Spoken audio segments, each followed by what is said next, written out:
Oi gente, hoje eu vou mostrar então quais foram as minhas leituras do mês de maio. O primeiro livro que eu terminei foi O Rei Demônio, porque eu já tinha lido alguns capítulos em abril, então eu terminei ele em maio. Esse é o primeiro livro de uma série de 4 livros e nós temos aqui 2 protagonistas, um ladrão e uma princesa. O Han é um jovem que vive nas ruas buscando o sustento da família dele e desde quando ele nasceu ele possui misteriosos braceletes nos pulsos, no qual ele nunca conseguiu tirar. E a Ryza é a princesa herdeira, ela precisa se casar em breve com um casamento arranjado, mas ela não quer ser essa princesa tradicional, ela sonha em ser uma guerreira, assim como uma antiga rainha que derrotou o Rei Demônio e salvou o mundo. Eu levei um bom tempo para emergir nessa história, porque é o primeiro livro de uma série, então nós temos aqui toda uma construção de mundo e um mundo de fantasia, então leva um tempo para você se adaptar. Porém, mesmo se tratando de uma fantasia medieval, com magia, lendas antigas, a leitura é bem simples e bem fluida, e é muito legal você acompanhar o conflito que cada um desses 2 personagens está passando e ficar esperando o tempo todo o caminho deles 2 se cruzarem, porque eles são bem diferentes um do outro. Confesso que na narrativa do Han eu fiquei um pouco perdida, porque são muitos personagens de rua, de gangue, que têm apelidos, então eu fiquei meio perdida assim com o nome dos personagens. Mas eu acho que foi o único ponto negativo do livro que atrapalhou um pouco a minha leitura, porque de resto eu achei tudo muito fascinante, principalmente porque temos uma lenda aqui sobre esse rei demônio que na verdade poucos sabem o que realmente aconteceu e aos poucos a gente vai conhecendo sobre isso. Alguns contam a história como ele sendo do bem, enquanto outros relatam ele sendo do mal, então é muito legal você acompanhando a verdade sobre isso. A parte mágica dessa fantasia se dá por conta dos magos que existem nesse reino. Eles realizam feitiços e usam amuletos mágicos providenciados pelos clãs. E o que mais se envolve nisso é o personagem do Han, porque ele tá ali no meio dos clãs e acaba entrando numa baita confusão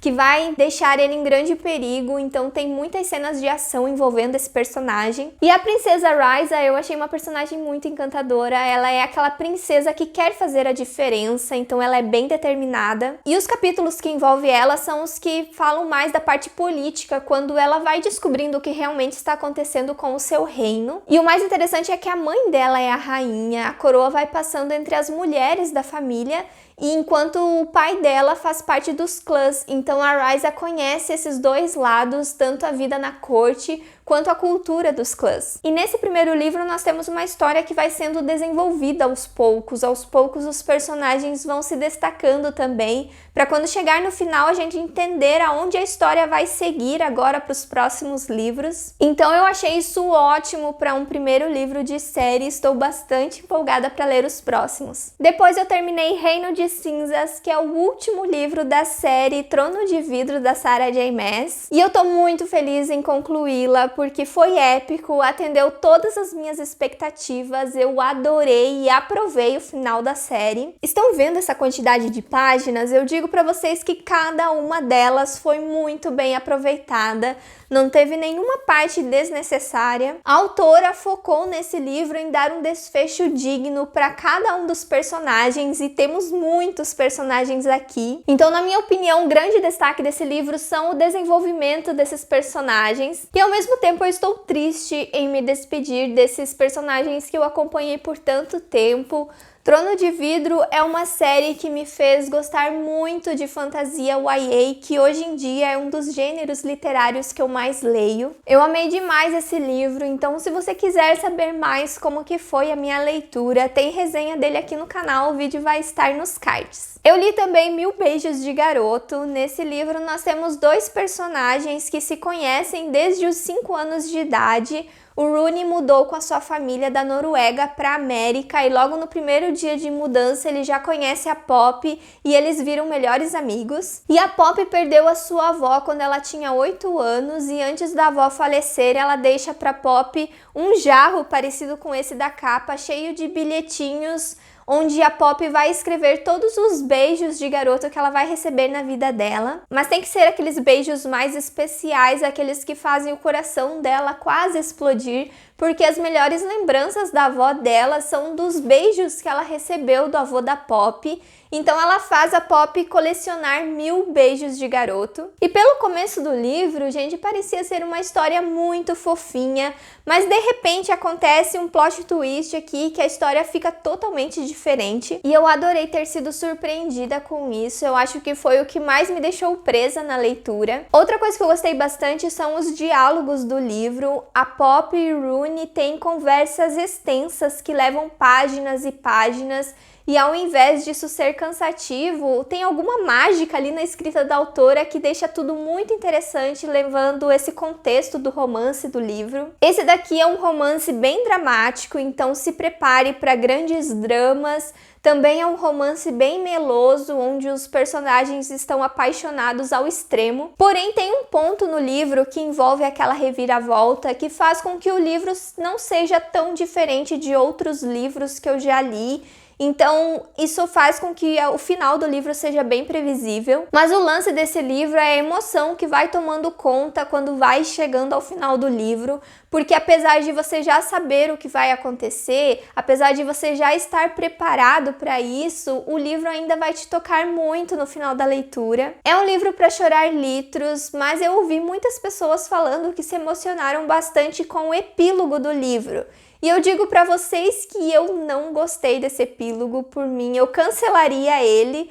Eu acho que ele deixou o final estranho. Se fosse só o último capítulo sem o epílogo, ficaria perfeito pra mim. Mas agradou bastante leitores, então leiam esse livro pra depois me contarem o que vocês acharam do epílogo. Depois eu li Lembra Aquela Vez, do Adam Silveira. Nesse livro nós temos um jovem que perde o seu pai para o suicídio e logo depois disso ele também tenta tirar a sua própria vida e por consequência disso ele fica com uma cicatriz em forma de sorriso no seu pulso. E ao mesmo tempo nesse livro nós temos um procedimento que promete apagar as memórias indesejáveis das pessoas. Não vou falar mais do que isso da sinopse porque a única coisa que foi interessante para mim durante a leitura foi eu não saber nada sobre a história e ser pega de surpresa com uma baita reviravolta que tem aqui. Sério, gente, o plot twist desse livro é sensacional. Chega numa parte onde tudo é muito estranho, daí quando você começa a entender o que tá acontecendo é muito doido. Infelizmente, essa foi a única coisa que salvou o livro pra mim, porque eu achei a leitura bem chata, apesar do livro ser bem pequeno. O problema é que eu não consegui me conectar com esse personagem. Na verdade, eu não gostei de nenhum personagem do livro, e como se trata de um drama, é muito importante haver essa conexão ou empatia com o personagem e isso não funcionou comigo. Eu entendo que o livro trata de assuntos bem pesados como suicídio, traumas e aceitação e isso traz uma carga emocional maior para a história. Mas como eu não me conectei com os personagens, eu acho que a leitura acabou sendo mais leve para mim e não alcançou o objetivo comigo. Um inscrito aqui do canal até veio conversar comigo dizendo que a leitura foi bem pesada para ele, que ele ficou bem mal depois disso, mas foi porque ele se afeiçoou aos personagens. Por isso que é muito importante cada um tirar a sua própria conclusão sobre um livro. O fato de eu não ter gostado dele não faz o livro ser ruim, cada um tem uma experiência diferente numa leitura. Então, infelizmente, essa história não me conquistou e eu acho que eu dei uma desanimada para ler outros livros do autor. Mas eu vou ler aquele livro que ele escreveu com a Becky Albertalli para ver se eu gosto do personagem que ele escreveu e dar mais uma chance para ele, porque eu ainda queria muito conhecer os outros livros dele. E daí temos mais uma leitura que não me agradou nesse mês, que foi Eu Te Darei o Sol. Esse foi o livro que eu escolhi para ler no mês de maio, daquela minha lista de 12 livros para ler em 2019. Eu tinha colocado outro livro na minha TBR, mas daí eu resolvi trocar e li esse. Nesse livro nós temos como protagonistas irmãos gêmeos, um menino e uma menina, e eles tinham uma ligação muito forte desde sempre, só que daí esse relacionamento deles acaba se tornando muito competitivo e após uma tragédia ali na família deles, eles acabam se separando e os capítulos vão alternando entre esses dois personagens e também tem saltos temporais bem diferentes. Além dele ser um livro onde eu também não me afeiçoei aos personagens, eu achei a história muito chata,